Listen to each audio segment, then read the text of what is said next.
Thank you for being here. Welcome to our panel discussion on building electrification.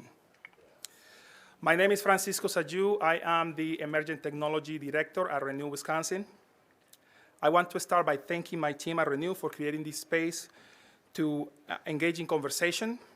I also want to thank our generous panelists for being here with us. Today, we have a group of experts joining us to discuss the benefits and challenges of transitioning buildings from fossil fuel-based systems to electric systems that can be powered by 100% renewable energy. Each panelist will start with a few opening remarks. Then we will have a Q&A and close with a call to action. This is the perfect time to electrify our buildings because the Inflation Reduction Act, signed by the Biden-Harris administration, provides rebates and tax credits for households and businesses to improve energy efficiency and electrify new and existing buildings. Our panelists will share their insight, experiences on various aspects of building electrification, including the economics, technology, and practical considerations we must understand for a successful transition. This discussion will provide valuable information to anyone interested in building electrification.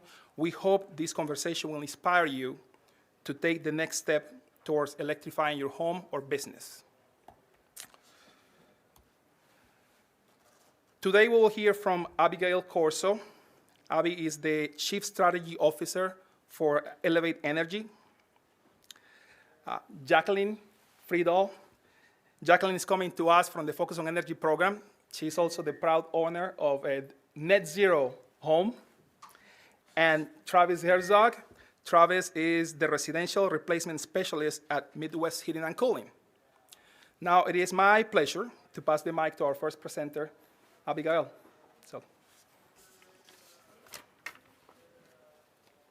we'll just switch here. That one?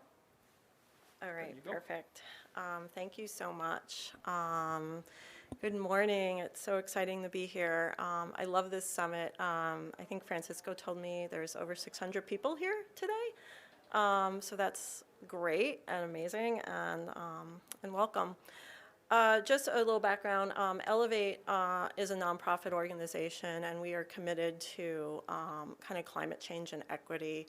So we primarily work in affordable housing, nonprofit facilities, and other types of kind of smallish buildings like small businesses. I'm going to talk about some work that we're doing with upgrading affordable housing with air source heat pumps and our approach to that work. I'm going to talk a little bit about two case studies that we have. Don't be alarmed at the numbers. We'll kind of talk a little bit, we'll talk through them, but it's really important to us at Elevate that we, not leave behind our affordable housing as we make this transition from legacy fossil fuel systems to more efficient electric systems. Our approach when we electrify a building is to really focus on energy efficiency first. So we always, try and weatherize the building and make the building the most efficient it can be before even starting to look at the heating and ventilation and air conditioning systems. And then after the HVAC systems, we then look at renewables to kind of push the buildings to net zero. And where possible, we also work with owners, mainly of larger buildings, on how to manage their energy loads so that they're using energy at the most affordable rates.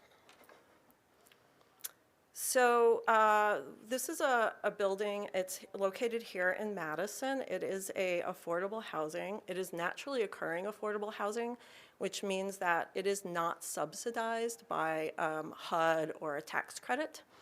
And it's a 4-unit multifamily. And the building currently is heated with gas systems, they're individual gas systems in each unit, and there's a very small common area. The building needed some weatherization, so we're also kind of looking at opportunities, there.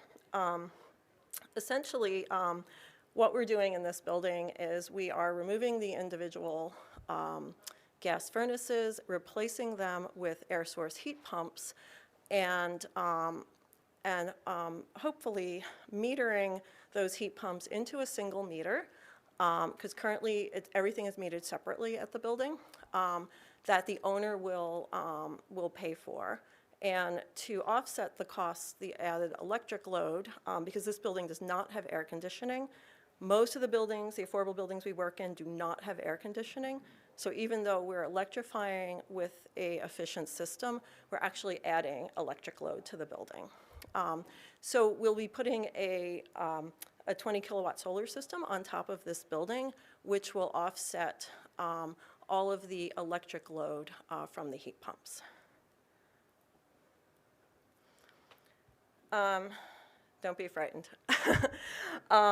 Essentially, these are costs on the left. These are the costs that we have gotten from contractors for this work. And as you can see, with this building and with many of the buildings we're looking in, the electric panel upgrade is a significant cost to doing a heat pump upgrade. Because, this is an older building, and it has a old electric system. So we need to increase the panel to actually accommodate the added electric load.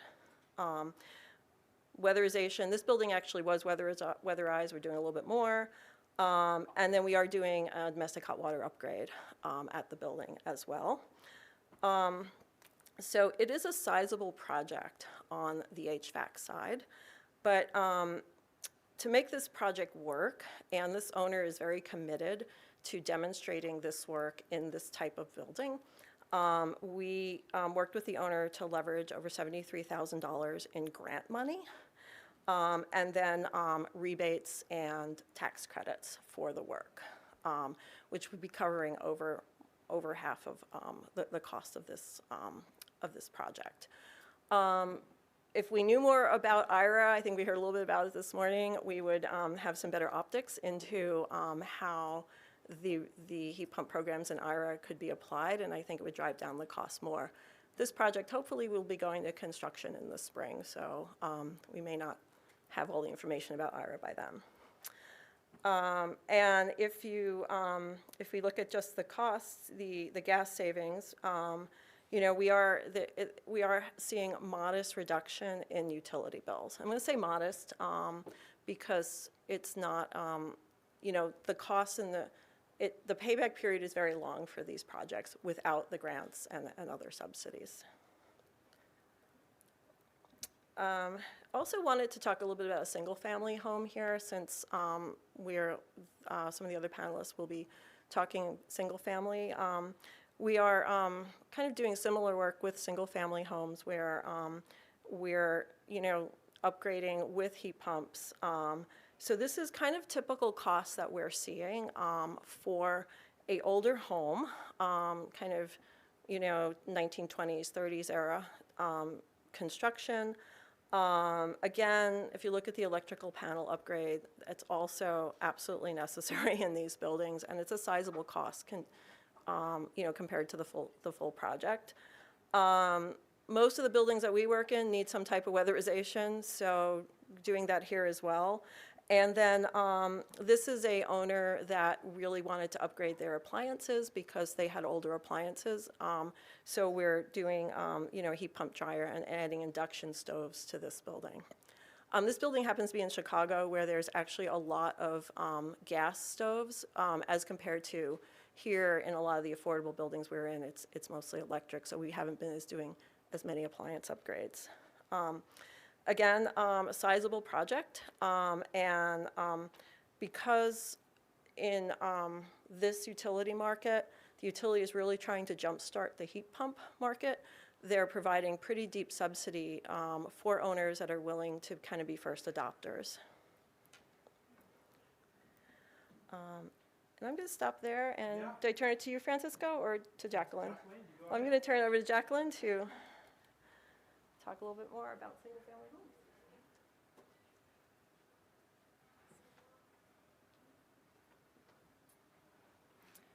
Awesome. Hi, everyone. I am Jacqueline Freidel with Focus on Energy and a proud owner of an all-electric net zero energy home that my partner and I built in 2022. And today I'm going to talk to you a little bit about the nuances of building a net zero and all-electric home. I'm going to start with the all-electric side of things. What makes our house all-electric? So it's obviously the appliances and equipment that would otherwise be gas are running off of electricity. So we have a ducted air source heat pump system. We also opted for a water heater that is a heat pump. Both of those run on electricity. The air source heat pump will heat and cool our house all in one system. We opted for an induction stove and an electric fireplace because we were excited about those appliances. But full disclosure, I recognize that not every homeowner will want to have induction stove or bring electric fireplaces into their homes. We thought it looked aesthetically pleasing. I have a photo of it, so we were all about it. So for us, it was not difficult as homeowners to go the all-electric route. It was easy for us to make that decision because we were excited to have these types of equipment in our house. In fact, I think at one point in the process, the only thing that was left in our specs that was tied to gas was a gas grill, and I had to tell Kevin that that had to go. But besides that, it was an easy decision for us to go all electric. So talking about the electrical panel upgrades, this was something that we had to battle as well. We weren't sure if we needed to make the upgrade from a 200 amp service to a 325 amp service. I was literally doing math, trying to figure out if everything's on at once at max output, what are we going to be drawing? And we weren't at 200. We were close to 200. We weren't over 200. I really think that the jury's going to be out on this if all electric homes are really going to need that all electric, the electrical panel upgrade. I think there's, sizing's going to go into that. How big is the house? What are you putting into it? We wanted to future-proof our home. We have a level 2 EV charger. We thought maybe we would want a second one down the road. We weren't sure. So that's why we paid additional costs for the upgrade. Unfortunately for us, we had already broken ground that came out of pocket. So that is something I'm trying to tell others to avoid. Think about this early on in the design, and we might be able to avoid that upgrade. Or if it makes sense to you, at least you include it in your mortgage. So a key piece of our house is the heating and cooling system that runs on electricity. This is the thing that caused me, for sure, the most headache. And not because it's an overly complicated system, it's because I overcomplicated it. I was going to the depths of the internet trying to find, what questions do I need to ask? How does the system work? And at the end of the day, every question I took to our builder and our contractor, they came back to me with an answer that was justified. Why were they doing what they're doing? So I found myself just really surprised about the process, how I wanted to believe that they didn't know what they were doing. And guess what? Builders and contractors don't like callbacks. So they're not going to put a crappy system in your house. They want to do it right as well. I think it's good to be an informed homeowner, ask the right questions. We were asking questions about sizing. Do we go single zone versus multi-zonal? And we had some integration features as well that we had to work through. But honestly, we're so happy with this system, and there are some incentives available for them as well now. Now switching to the net zero energy side of things, what makes our house net zero energy? So it's going to produce enough renewable energy to meet its own annual energy consumption requirements. So the first thing we sought to do was reduce the overall footprint of our house when we're in it, and then offset that with the right renewable system. Our energy bills are not going to be $0. We are going to have fixed charges. But the key here is that over the course of the year, we're going to be 0 kW. And that's the key in making this net zero energy. There are certifications out there. Those are a resource to you. The Department of Energy Zero Energy Ready Home Certification, it's a mouthful, and the Focus on Energy's new home certification. These stick you on a path. So as a homeowner, I didn't have to invent what net zero meant. Somebody thought about this for me, and it's simplified. And in fact, there's something called a building performance consultant that is typically hired by a builder. They're a resource to you as well, so be sure to ask a builder if they have a BPC, we call it, to assist you with the energy modeling to make sure you hit that net zero goal that you want to hit. And also, they filled out the paperwork for me. So that was really easy and really great. Now speaking to the energy reduction side of things, we went with a focus on energy new home builder. So this is a builder, you can find it on their website, that is versed in how to, they've been trained working with focus on energy on how to make a house better than code. And they figured out, because they're the builders, they figured out the value proposition. So they actually had a net zero energy ready package that we were able to buy for our house and already set us on a path to achieve 46% better than code off the get-go. Once we added the solar panels, we actually hit 106% better than code. All right, now talking about the energy production side of things. This is an all-electric house, so we have a 15 kW system, which is fairly substantial. It's a 93% offset annually for our bills. We have the luxury, being new construction, to think about how are we orienting the roof. We did pay to make it face south, and we made it steeper, so we changed the pitch of the roof to optimize that solar gain. As a result, we have a payback of 8 to 9 years. Where to start finding a solar contractor? Same thing. I went to the Focus on Energy Find a Trade Ally tool on their website to help me find a solar contractor that knows the Focus program, was able to help with some energy modeling, and also get us that $500 incentive. They filled the paperwork for us. I got the check. It was great. So this is kind of just a snapshot of the story. There are some more nuances of building net zero all electric. Focus on Energy has a YouTube series, 16 videos. You can take a deeper dive into a variety of topics. So I encourage you to check it out if you're interested. And with that, thanks for your time. I look forward to questions. All right, next up.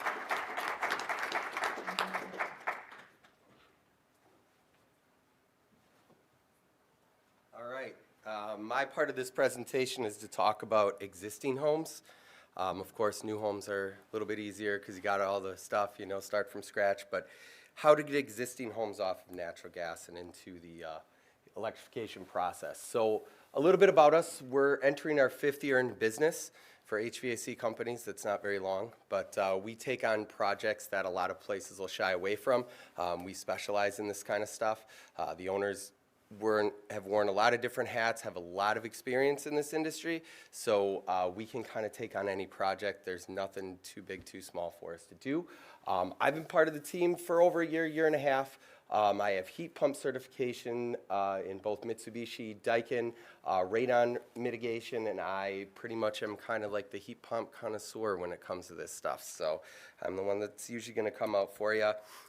So for every home, no matter what you have, up here's just kind of a few examples of things you can do to switch from like a natural gas furnace and a water heater. You could do a heat pump water heater with a air handler, electric backup, and an outdoor air source heat pump. Boiler systems are a little more complicated, but there is an option for that. So definitely, if you want to talk about it, come see our booth, because that's going to be a little more in-depth conversation. And then electric baseboard heat. A lot of times that uses a lot of electricity. Ductless systems are a great solution for that. And you can use them as the primary and then use the baseboards as the backup, because those use a lot less electricity, and it'll help bring down the carbon footprint for you. The replacement process really comes with me coming out. We're going to get to know each other a little bit. I'm going to figure out kind of your needs for your home. We're going to take some measurements, ductwork, airflow calculations, things that are going to matter for your home. And then we'll go over the financing, all the rebate options. I know the IRA thing's a little shaky, but there are other rebate options. Focus has some great options too that we work with them as a partner. So we want to make sure we can get you all the rebates we can. We're going to make sure we email your quote before we leave the home. Minimum of 3 options we like to put depending on everyone's situation. I try to give you the best. We're not going to high pressure you. We're not those kind of people. We want to give you time to decide. We know these are investments and these are projects for folks. Once you return your signed quote to us, you're going to get a phone call from us, installation dates, what to expect. There's a lot more on the back end that you'll never have to worry about that I'll be doing. So there's a lot of things that I do that you'll never even know about that gets your installation ready for you. We call 20, 30 minutes for arrival. We're going to do walkthroughs, explain everything. We're going to install it, walk through, make sure you know everything about your system and understand it. Of course, quality assurance call. I try to make a visit to everybody, but in busier seasons, I can't always do that. But we always are going to be there. And then, of course, we're going to give you a closeout packet, rebates, incentives, make sure all of that's sent out to you within about 1 to 2 weeks after we register all your warranties for your equipment. Traditional forced air systems, kind of the measurement I'm looking for is kind of the current height of the system, some dimensions, widths. Want to make sure your transitions and all of those are going to be right, be smooth. Boiler systems, high velocity systems. Again, some of the same measurements. There's more complications with hydronics. So again, stop and see me if you want some options for that. And ductless are probably the easiest because I just got to map out the line sets. So that's not too hard to do unless you got like a tri-level and it gets a little weird, but everybody's got a different situation. So a lot of questions we get is like, when is the best time to do this? Really, you can do them anytime. We can make the refrigerant charges for the double stack coils anytime. We can get the barometric pressures correct with those. The inventory, that's the other big question everybody wants to know. We have a private label. We use Daikin, Goodman, and Amana. They're a large manufacturer. So we don't have a problem with a traditional heat pump. If you're looking for some of the other ones, like the Mitsubishis of the world, things like that, there may be some wait times. It just kind of depends on what you're looking for, the unit. But we have a pretty healthy inventory of our own stuff. And this is the big question that everyone has, the cost. So in general, our traditional heat pump systems, they're going to range $12,000 to $15,000. Of course, you can do, a little bit more elaborate systems or bigger systems, but they're actually a lot more affordable than people actually think they are. We can get them in that range. Now, that is before if you want to do a heat pump, water heater, taxes and rebate incentives aren't included in that price, so that'll help bring it down as well. So, and also electrical panel upgrades, there are other things to consider. But that's about the average if you're just doing a swap. Biggest thing with heat pumps is you want to make sure that you're maintaining them. Everyone asks how long they last, 10 to 15 years. I've had people that I've gone to that have had them for 20, 25. It's just all about maintaining the system, making sure you maintain a tune-up yearly so that you keep up with the warranty for them. That's another big thing that people neglect. You just want to make sure that these are like a car, get an oil change, tune up once a year. And I think that is everything for me. We're going to switch over to this.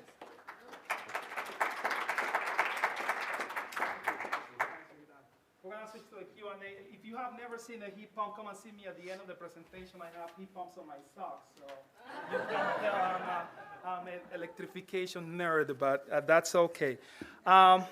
So before we open it to questions to the audience, from the audience, I have a few questions myself, so we're going to run through those quickly.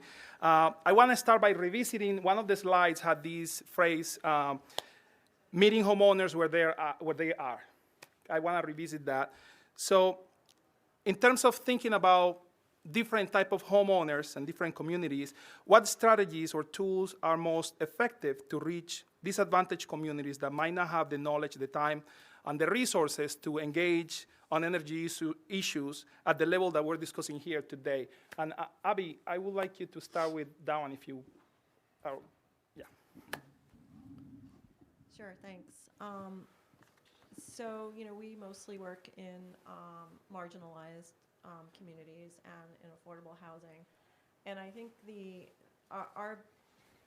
biggest service that we can do for those is to kind of act as a trusted representative for those owners, because they, typically they don't have time, they don't have the resources to get things figured out. They're managing their business and other businesses. So really, being able to kind of sort through a lot of the system design, but also the rebates, and then also helping them get grants, because for some of the larger, like the multifamily buildings, it gets a little bit more complicated on the financing side. So we really try and help them kind of through those pieces. So it's really just kind of being there as their like owner's rep and like their advisor. Thank you for that. Anybody else? Anything to add? All right. So the next question, it's let's say, I'm ready to electrify my home. I live in a 100-year-old home. So there is a few things that I need to change. Do I have to replace everything at once? Travis, if I call you, it's like, I'm ready for electrification. Do I have to do it all? Yeah, good question. So it is good to do it all at once, cost-wise, so we don't have to come out and spend more labor, more time doing multiple visits. We can do everything at once. The biggest thing is with the new AHRI certification, a lot of the heat pump traditional systems all have to be the same brand or same type of equipment because they all have to cross-communicate with one another. So that is an important thing to understand. There is a system made through like Mitsubishi called an IntelliHeat that simply uses a coil with any furnace, air handler, anything, and can communicate with the outdoor unit where you do not have to change everything at once. But that is a one-off situation. In general, the AHRI compliance for heat pumps, air handler, coil, and outdoor unit do all have to be done at once.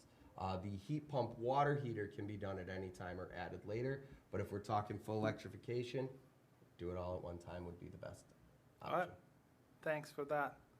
And now thinking about net zero, I want to spend some time there because, so we discussed the benefits of electrifying a home. One of the key benefits being having the ability to generate your own power. So you can power your house with renewable energy. What recommendations would you have for someone thinking about going all the way to net zero? Yeah, this is a really good question. Can you hear me okay in the back? Okay, great. I would recommend giving yourself some extra time and money. My partner and I, we were running up against an apartment lease that was going to be going up, also interest rates increasingly going up, right? So there were some decisions that we had to rush through, which I'm not one to rush through decisions. I like to take the time, do some homework, and feel good about the decision I've made. So I'd say if you are going to go net zero energy, just build in a little extra time, space in your calendar to field questions that you might get from the builder or the contractor. Really, not a lot, but definitely build in some time. And then the money side of things, we don't think the net zero energy ready part of the house, which meant working with the builder and structurally making sure that the house was ready to support net zero energy, that wasn't difficult. There was the financial commitment to that, but that was an easy pill to swallow. The net zero energy part of that requires putting on a solar system or some other renewable system.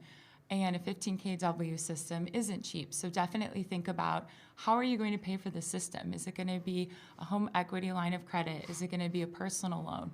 You might need to find a bank. I think one of them is sponsoring this event today that offers solar specific loans. So give yourself some extra time and money if you decide to go this route, but absolutely hands down doable. And from my perspective, fairly easy. Just build in some time and money. All right. I want to follow up on that question. Now that you're living in your home, how is it performing? Are you getting the savings that you expected? Really good question. So we have 3 months of data we moved in October, so through January, we have 3 months of data. Inevitably, the worst time of year for heating and for solar systems. So no, we don't look like we're gonna hit net zero energy right now. But really what we need are those summer months. We're a net metering customer with NGE, so whatever we produce in the summer, we get to take as a credit on our bill later in the year. And so time will tell, but there are some initial interesting findings just through some of the apps and utility bill analysis I've done. So our solar panels have produced enough to offset an average of 30% of our bills since October, and this is the worst time. I don't think 30% is anything to be laughed at. Like, I'll go to Macy's with a 30% off discount. Like this is, Right. The 30% is a difference. So I've been really impressed to see that with our solar panels. We are doing some analysis to a neighbor. They have a similar size footprint house we do, and a similar orientation. They have a gas furnace as well as a gas water heater. So the initial analysis tells us that we use half of the energy that they're using. And I think that that is the most satisfying thing. The neighbor happens to be my brother, so it was a little friendly brotherly competition over there. But yeah, I think time will really tell, but the initial analysis I think is very promising. So stay tuned in the next year. I'll have more to share. We'll bring you back next year and ask the same question again. So yeah, we'll open it to questions from the audience now. I have a few questions, actually. Abby, start with you. What's motivating the building owner to do this, and are they going to need to raise rents as a result of it, since the grants don't offset fully the costs? So this owner and others, adding air conditioning to their buildings is very motivating, because most of these buildings do not have air conditioning, and we have, we're starting to see hotter summers, and also, that really improves, having access to cooling and will improve indoor air quality. As far as raising rents, no, they will not raise rents, because the solar system is actually offsetting the electric usage. So actually, bills are going to go down across the board. It goes down for residents because they're no longer paying. Like many of them had like these window air conditioning units, so they'll no longer be paying for that, and then the owner will have the solar to offset it. So, but it's a really very real concern in these type of buildings. Right. So thanks. And Travis, as long as I have the mic, I'm not giving it up. So part of the reality for people is that some houses can't go fully to an air source heat pump. Actually, mine can't, and I'm going to need to do dual fuel. And I'm just wondering how you approach a project like that. The focus is not really giving incentives on dual fuel, as far as I understand right now, and how that works with the IRA. But anyway, what would your approach be to a project that is going to use its, for the lower temperatures, use that natural gas? Yeah, so the great thing about these heat pumps is that they have data lines that cross-communicate with your traditional heat pump systems. So whether you're using an air handler with an electric coil or a furnace unit, it actually will understand the thermal point data at what's more effective, to use the outdoor unit or to switch to the indoor unit. So they actually cross-communicate and talk to each other. So if it needs to switch over to the alternate source, whether it be the air handler with the electric coil or the furnace, it'll work all the same.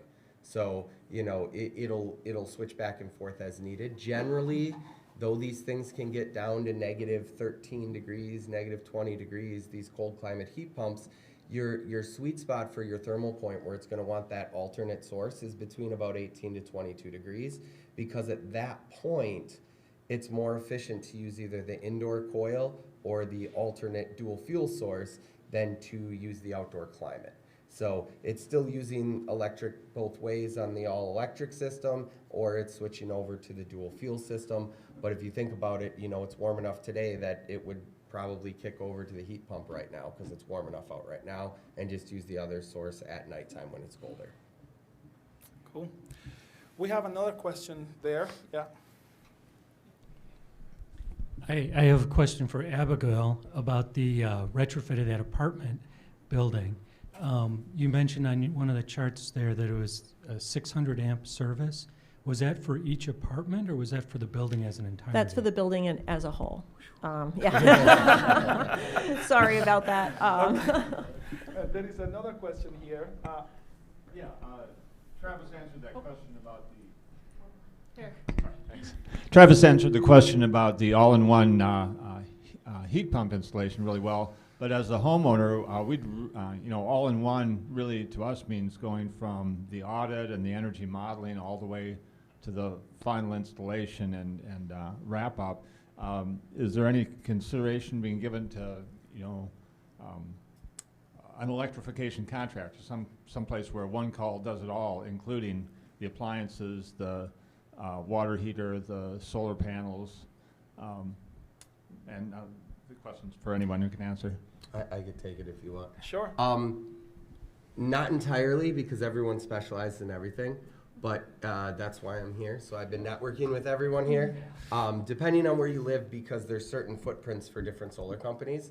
So yes, we can do most of the work beyond the solar side, but we would partner with somebody and, you know, kind of take the head and work together to make sure we get you all in one type deal. So yes, we can make that work, which is what we're working on now. It's the same type of thing when we do like geothermal units. We have a company that drills it, they work with us, we make it one contract price for everything, and we work with them. So yes, we can make it work. It's just a matter of, you know, communicating what you want and getting the ball rolling with everybody. Yeah, so it sounds like there is a need for a one-stop shop for all energy efficiency and electrification stuff. Right, right. There was another question in the back.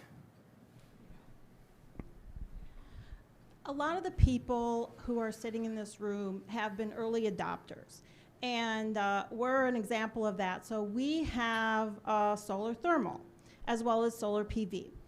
Now, what I wonder is there a way to integrate heat pump technology to take better advantage of that solar thermal, a solar-assisted heat pump technology? And Travis, maybe you know kind of like if there's something that's percolating out on the wings that can help us fully electrify.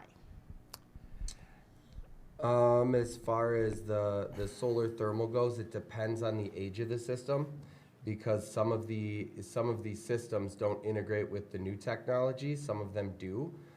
It would be something that would be case by case, so I'd have to like basically come out, see what you have, compare to what we can offer, and kind of see if we can retrofit it to what you got going on. And you know, I'll work with another company that would do that. I have engineers, we're NARI members, so I have a really good electrical engineer that owns his own solar company. I bounce all the questions off him when it gets weird and I don't know. So I always have somebody that's willing to help me get to that next step. But it would be something that we would have to look at what you have and see how we could integrate our newer systems into your other stuff. Yeah, I think I'll answer that question at a higher level, just like more technical level. So what I'm hearing you say is that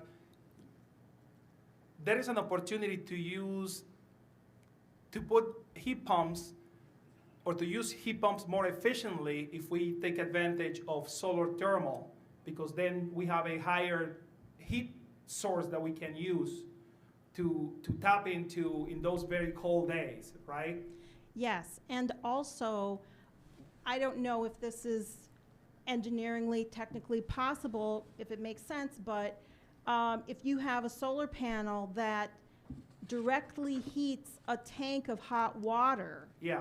DC heating, and you integrate that into the system as well as, or instead of solar thermal. Right. So I know of one company who's doing that, and they're running a pilot out on the East Coast with a big energy efficiency program to do that. And they're not using solar thermal. They're using excess electricity to heat something and then tap into that with heat pumps.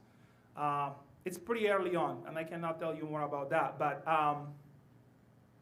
yeah, so it's a really good idea and something we're thinking about, because especially in this climate, there will be days where your heat pump is going to be struggling to pick up heat outside. And they have gone down to 20 below. They can do it. It's not the most efficient operation at that point. So having storage, it's so basically what you're suggesting is like a variant on ground source heat pump with a little bit of a boost. So it's a good idea. I don't know of anything here, but some people are thinking about that. And we have time for one more question. So we'll take the last question.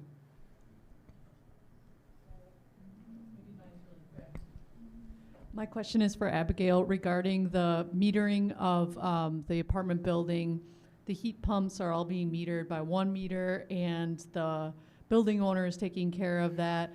My intuition tells me then the occupants don't see the penalty of maybe like turning up their thermostat in the winter. Can you give me any reasoning behind that idea?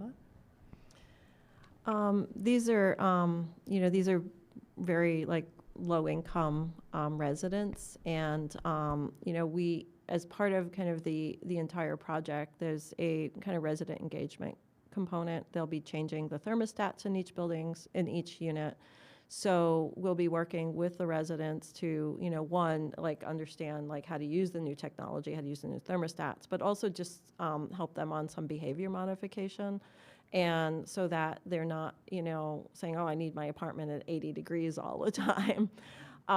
So it is a very real, kind of issue with multifamily buildings, but it's also, even if we weren't putting heat pumps in, and if it was a central gas system, it's kind of the same type of issue. So I think it's really, working with doing resident education, but also doing the monitoring afterwards, because we're really interested to kind of see what the utility bills are going to be looking like after the install. Are we seeing spikes in each apartment? And then we can, maybe kind of, address that kind of as we, as the residents and the owner kind of like experience this new system. All right, so we are going to send you home with some things you can do to start your journey towards electrification. And so each of the panelists have prepared a call to action slide, and we can start with you, Abby. Sure. So no surprises here. Right now, we are really in an early adoption stage. So, we do need deep subsidies to make these projects go, whether it's through IRA, which we're all learning more about, or through grants, or, added incentives through the utility programs. I do think for affordable housing, in general, we'll continue to need to subsidize that probably longer than market rate, to make sure those buildings are not left behind. There's assistance needed to like leverage grants, rebates, and tax incentives. It is really complicated. Everything that's out there, it's going to get more complicated. So contractors, help with that. But there's, as we get into more complicated buildings, more complicated systems, help with the tax incentives as well. And then technical assistance. Francisco, you mentioned the one-stop shop. That's basically, we try and provide that for our owners, and we do it kind of one-off, working with individual owners. But as you saw, you might have noticed Sustain Dane's logo was on the multifamily building, and we manage like what we call an efficiency navigator here in Madison with Sustain Dane, and that basically provides all those wraparound services for affordable housing owners. Thank you. Jacqueline. Okay, so I have 2 slides. 4 reasons to build a net zero energy ready, or I use all electric home. If you are going to build a house, I really stand by this. It is relatively easy to make it net zero energy ready. Find a Focus on Energy builder. They've got a package they can offer for you. It can really be hands off. To make it net zero energy, again, adding the renewable system, that takes some time and commitment to figure out what you're going to do and what works for you. Also, just throwing it out there, you can achieve net zero energy with a gas line. So if all electric isn't quite the direction you want to go, you do have options. All electric is not rocket science. It can sound scary, intimidating, but it really comes down to just swapping out the equipment to things that run on electricity, and they're proven technologies at this point. Nothing in our house is new and trailblazing, right? Builders and contractors are willing to do this. I had multiple conversations with contractors in our house that were like, man, we want to be doing more air source heat pumps. We love the heat pump water heater. It's so much more efficient. So you've got resources. You've got people that want to do it. Next slide. Speaking to that point, you have additional resources. Focus on Energy has the new homes builders that can help you through the process. That building performance consultant. This is Joe, our building performance consultant. Great resource to us. They come out to your house 3 times during the construction process to verify quality and performance. So I don't know how insulation is supposed to look at my house, but Joe did, and Joe confirmed that it was going to help me achieve that net zero goal I wanted to achieve. And then, of course, the certification processes that stick you on a path. You don't have to invent the wheel. And there's some blogs out there, too, if you want to take a deeper dive, get questions lined up that you want to ask your builder contractor. And finally, IRA. We unfortunately didn't get that benefit, but we're excited to see some of our friends and family take that route and get that benefit. Great, thank you. And for Midwest, really have us out there. You know, give us a call. We'll be happy to come out. There's no cost to us coming out, but we can get you rolling on the right path and getting to where you want to be with heat pumps, electrification, whatever your need is, we can help you get there. We just have to kind of sit down with you, measure things out, and figure out what's the best process for you. Thank you. And I couldn't help it, but I have to stick my slide there too. This is what I want you to do. Just be curious about your energy use and ways to save money. There is a great tool out there that was put by Rewire in America, and if you haven't seen it, it's a great calculator. So that is the website, or you can just search in Google like Rewire in America calculator, and it asks you for your zip code and your income loosely, and then it tells you what incentives are available to you. So use that tool. You're gonna be glad you did a few years from now when you have heat pumps in your house and all that stuff. With that, thank you, everyone. I want to remind you that the Inflation Reduction Act provides great opportunities to make homes, our buildings, cleaner, more efficient.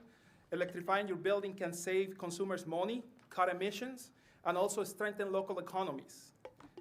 We are glad to have you be part of this conversation and part of this movement. If you have any more questions after this, feel free to contact the panelists through the Huba app. So yeah, thank you again for being here. We appreciate you. Yeah. Thank you.